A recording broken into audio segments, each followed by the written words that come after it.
Welcome to the Woman in Me Show. I'm your host, Karen Hines, also known as Coach K, and I bring you this platform for women to share their stories coming from twinge to triumph. Last week, we spoke to Miss Lisa Jones about her battle through stage 2 cancer. This week, on part 2, we will be discussing and speaking on Miss Jones, her journey to weight loss, her books, and her business. Join me as me and Miss Lisa Jones have authentic conversations about her life. Yes, thank you. For those of you who didn't see me last time, I'm Lisa Yvette Jones, and I go by that Chief Encouragement, Inspirational, and Empowerment Coach, Counselor, and Consultant, and yes, best-selling author. I am a speaker and a trainer as well. I currently am the mother of one awesome and amazing son, and I work full-time also for the federal government. I am in a leadership position that I've been doing for decades, and I absolutely love. And so, because I lead people, so I love the point that I can engage with employees and really help them to navigate through their career growth and development.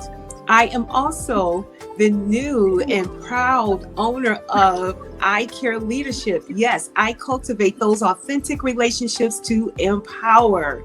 And why? Because I am on a mission to transform and humanize the employee experience, head, hand, and heart. So I'm on a mission to help others, aspiring or seasoned leaders in their first maybe 3 years of leadership, to help them hone in on those soft skills that I find so important to really help build a wonderful and lasting relationship with employees. Oftentimes, we miss when God is speaking to us. That is because we have not learned to be quiet long enough to hear Him when He speaks. Miss Lisa Jones goes through the importance of being quiet, having a relationship with your doctor, and being involved in your health. Keep your yearly appointments, and then you are a partner in your health. You do not wear the white jacket, but you have to have on an imaginary white jacket and let your physicians know that you are a partner in your health. So it's not so much them talking to you, it's you having a conversation on what you feel is best. My primary care, who actually gave me the first report of the my pap smear, ladies, yearly exam, do not miss it. That's another nugget, okay? She gave me the report and said that it came back abnormal. And I said, what does that mean? And she said, it can mean a number of things, Lisa. It can mean that the report was just wrong, or we can do more research to make sure that there isn't anything further. And that's when she sent me to an OBGYN, who then told me to come into her office. And I said, well, why? I said, do you see cancer? I just said it out of nowhere. Didn't know why. I did, and it just didn't make sense for me to say it, but I said it. And she said, it's not that you can see cancer, but I want to rule it out. And then she said, I'm going to send you to an oncologist. And then I said, well, I know what a gynecologic oncologist is. That's cancer. So what do you see? She said, it's not that I see it. I just want to make sure that if it is, we know. And if it's not, we know. So then that's when I went to him and got the report, and the rest is history on that. But once I got that back, just before my surgery, my doctor asked me to come into her office, and all she wanted to do was just be present with me. And I thought that was so powerful. We sat in the space of quiet for a good 5 to 7 minutes. And I know it was that long. I just couldn't believe it, but she allowed all of my thoughts and things to just come out and come up. And finally I said, doctor, how many people are dying from this cervical cancer every year? Because here's the thing, guys, I had no symptoms, not one, no irregular cycle, no pain, nothing was out of the ordinary. In fact, I tell you, there was a calm before the storm, because I was at such a place of peace that it was beyond my understanding. I couldn't understand it. And I said, what is going on? Because I felt it for the first time. I said, this is a place that I'm in so tranquil that I just don't understand it. And then I'm reminded of the scripture that says that God will give you that peace that passes all understanding. So in that quiet though, My doctor gave me that space to be quiet. So people, that's another nugget. If you have a friend who is going through, they may not want you to say one word. Will you just be present with them and give them permission to be quiet in a safe space with you? Year 2006, Black women were 10% less likely to have been diagnosed with breast cancer and 40% likely to die from breast cancer, as compared to non-Hispanic white women. Black women are 2 times as likely to be diagnosed with stomach cancer, and they are 2.2 times as likely to die from stomach cancer as compared to non-Hispanic white women. Black women are far less cognizant of their probability and or risk factors. They are 35% more likely to die of heart disease than Caucasian women. According to HHS, Black women develop hypertension earlier in life and have higher average blood pressure than white women. Primary medical exams that women need are gynecologist, clinical breast exam, mammogram, thyroid check, skin cancer screening, HPV test, BMI weight, STD screenings. Do your research. You should be knowledgeable about the age requirements to have these tests performed, why you need them, and what kind of doctor perform these procedures. Obtain a good relationship with your doctor. Follow up on a regular basis, and please get involved and ask questions when it pertains to your health. During my meditation sessions, I've realized a lot of Black women do not know how to properly breathe, or do they know how to live in their moment.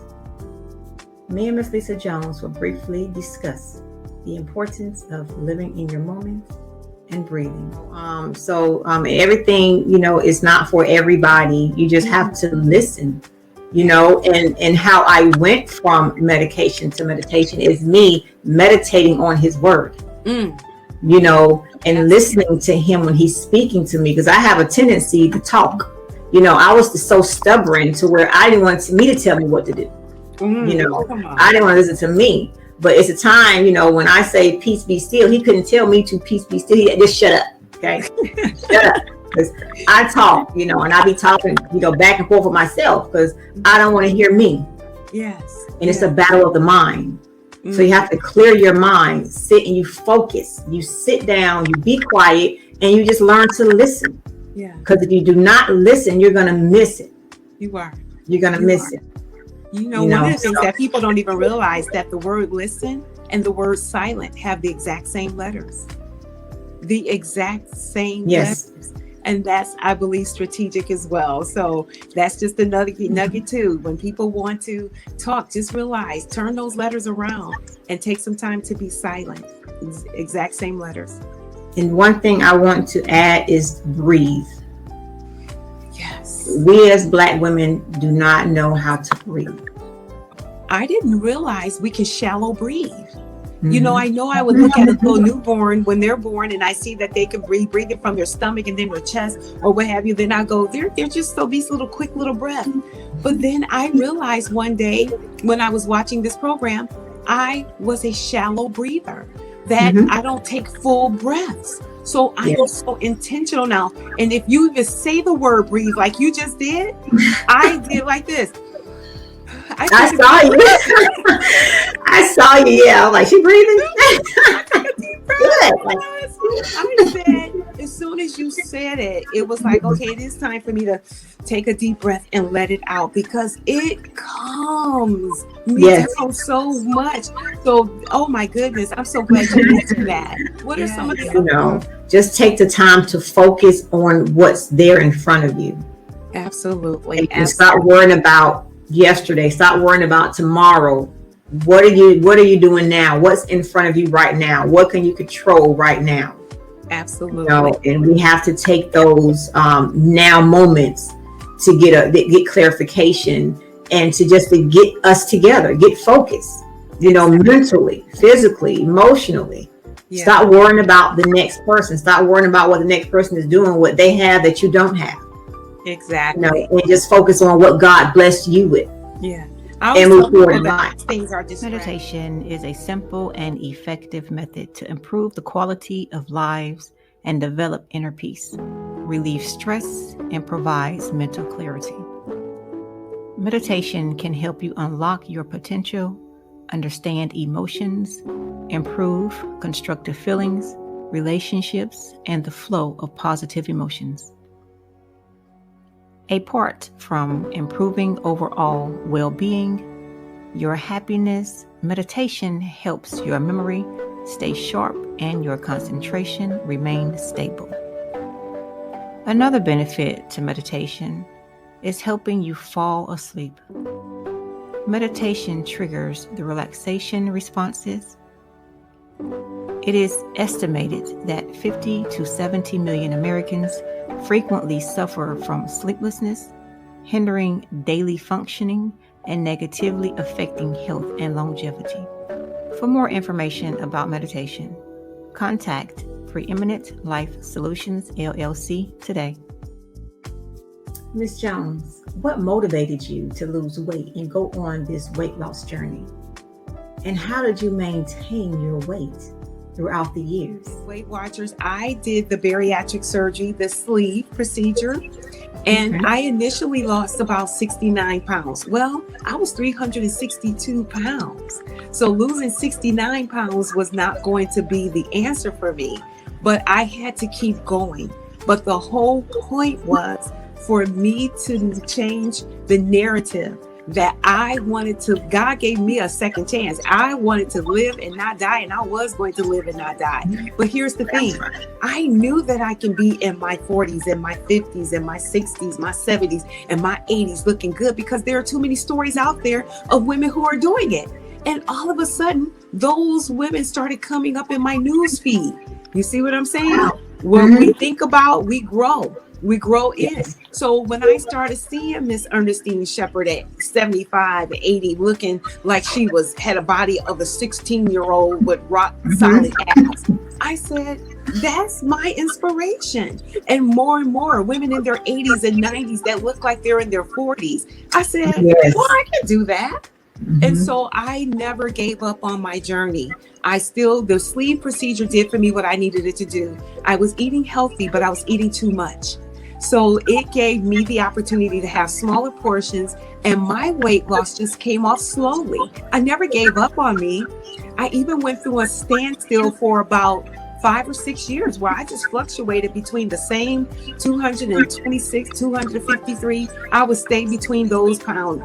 And then in 2019 is when my doctor, I was having some intestinal issues. And then I said, what do I need to do so that I can stop seeing you? Let's speak about your business, Ms. Jones. Why the name, and how did you come up with that name? Yes. And getting quiet and still, I said, Lord, I do care. But what does this mean? And he said, I want you to train other leaders in your method, in what you do, in bringing the heart to leadership. And then I said, I do care. And then he said, that's the name of your organization. I care. And it's the small I, CARE, because it's less about me and more about them. But and then I said, well, what does care mean? And what does that really mean, Lord? And then I heard you cultivate those authentic relationships to empower. And being authentic, it means you're being vulnerable, but it also means that you are not afraid to have those crucial conversations with people. Don't get me wrong. There are team members that I've had to show the door. But listen, I can sleep well at night because they knew that it took a lot to get there. And so my whole goal is to make sure that I teach others. And what people call them are soft skills, but I think they're so powerful. They're powerful, and people are seeing that now, that we have to bring the heart of leadership. We have to bring heart to leadership. So transforming and humanizing the employee experience is what's crucial for us. Hand and heart. Is one thing for you to want the labor, and then you want the intellect of the people that come on board, but we also need to tap into the heart and get to know them holistically. You have written several books. Can you please share those books and why you written them? In 2019, Dr. Missy Johnson, who is now a screenwriter for BET, so it's so wonderful. She compiled the book, Fearless Women Rock. Here it is, my shameless plug. Courageous Women Finding Strength During the Storm. She came together and she said that she wanted to get 1,000 women to share their story. And when I got the notice, I said, I have to be a part of this. And so I did. And I then wrote my story talking about the cancer diagnosis and what I went through. And I give tons of nuggets in here to walk you through some of the things that I did to help me navigate that storm. So writing, overcome through writing. This was therapeutic for me because I'm huge on journaling. And really having people talk about what's going on with them. They may have to do it in writing. So every morning I journal, and I then said, well, what would my chapter be in this book? So in Fearless Women Rock, my chapter is From Cancer to Comeback, How My Faith Made Me Whole. But in Women Overcoming Through Writing, I started thinking about, well, do I want to write about the cancer story again? And then I said, well, there are so many people who have cancer. Who wants to hear my story? And guess what I did? I went in my room and got quiet. And I sat there on my bed and I just meditated. And then the Lord said to me, everyone wants to hear your story. The world wants to hear your story. And so I said, oh my goodness. So that's the title of mine in here. Who wants to hear my story? The world does. And what I'm talking about is getting out of your head and getting over those self-limiting beliefs that you don't have something to say. I love this, collaboration and these authentic conversations is what we need. And I try to bring women here that can have something to offer other women and try to uplift them and bring them out of a dark space. Listen, I'm telling you, for you to have done this is huge. You were talking about Black women and, and them, when they get to a certain place, they forget others. You are showing a whole different side of that. So where that was a negative for your history in the past, you are rewriting history by having a platform for women to come to. Thank you so much. This is powerful. I don't take it for granted. I am so thankful that you have given me this opportunity. Thank you, Karen. Thank you so much. Keep up the great work you're doing. I pray much success for you. Thank you so much. That means a lot. It means a lot. I thank you for watching this week's episode, The Woman and Me. I'm your host, Karen Hines, also known as Coach K. You have a good evening and be mindful.